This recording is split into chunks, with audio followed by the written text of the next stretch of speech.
Thank you very much. Thank you. Thank you, Constance. Thank you, Tom. Thank you very much. I sound great when they talk about me. So my sincere thanks to the governors for this incredible honor. I'm very, very grateful. And I promise I won't let it go to my head, because I think I'm pretty much the same, small town goofy gal that I always was. It's so funny because I was just talking about this with the driver in the motorcade on the way over here.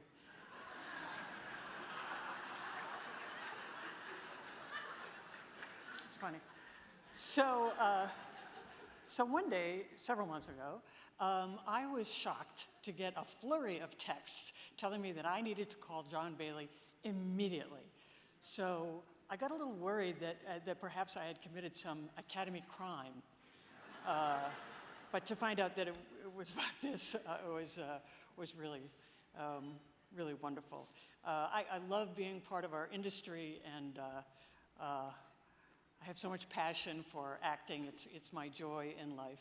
And I've also been passionate about empowering women, as you heard, and girls, in part by seeking roles that I think might resonate with them in some way. In fact, I have only played role models. What? Oh, all right. So I was in a movie called Earth Girls Are Easy. This was very early on. I think if we put that one title aside, you can take me seriously. The film that actually changed my life was Thelma and Louise.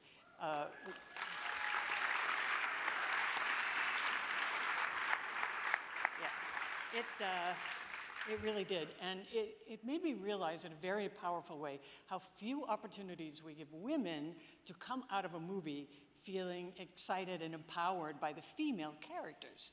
And this led me to have a very profound interest in the way girls and women are depicted in the world. So years later, when my daughter Alize was a toddler, that spidey sense led me to notice that there should be far more male characters than female characters in media made for young kids. Really? I thought surely by now we should be showing kids that boys and girls share the sandbox equally. But when I started talking to content creators about it, to a person, they said, oh, no, that's been fixed. And they felt a responsibility. They were serious. They felt a responsibility to do right by girls, and they thought they were.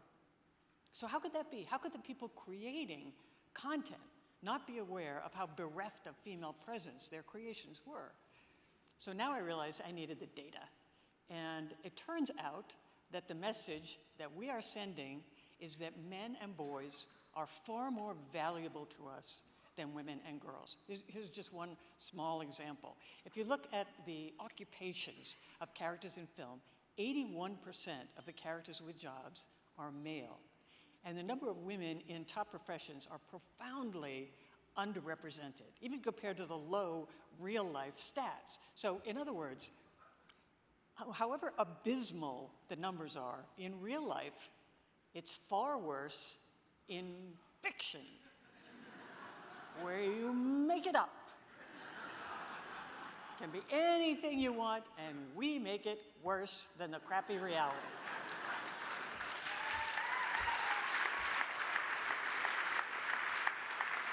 Look, people characterize us Hollywood types as bleeding heart liberals, LGBTQ, and diversity champions, and all that. Hardly. If we are supposed to be a bunch of gender-fluid, intersectional feminists, then by God, let's do it upright. Let's live up to our label. Live up to our stereotype. Do we really want to stand by the idea that it's fine for female characters to be one-dimensional, narrowly stereotyped, hypersexualized, or simply not there at all? So this is why I chose to focus on what kids see first. It's just common sense. Don't create a problem that you have to try to solve later on. Think about how dramatically different our world would be if we hadn't all grown up with these unconscious biases. And I also want to be clear, I'm not talking about making the lead character a female. Don't come away thinking, hey, you know, maybe someday I'll consider making a female-led film. What I'm saying is, whatever you're working on right now, everything that you're working on right now, boost the female population. And one of the quickest ways, in my opinion, to reach gender parity is to go through a script that you're already going to make and cross out a bunch of first names and of ensemble characters and supporting characters and make them female. And with one stroke, you have created some non-stereotype characters who might turn out to be even more interesting now that they've had a gender swap. Right. Thank you. It's simple. It's fun. It's simple. And then cast me. Seriously. Seriously. I mean, humanitarian, yay, yes. But here's the thing.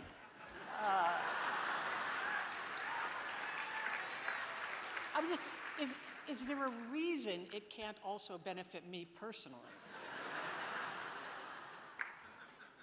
Let's go. So here's my theory of change. Nearly every sector of our society has a huge gender disparity problem. But there's one category of gross gender inequality where the underrepresentation of women can be fixed absolutely overnight on screen.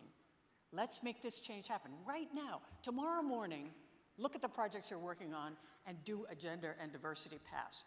Don't make one more movie without doing that first. Tape a sign to your office wall that says, "No more missed opportunities." Let's do this, okay? Thank you very much.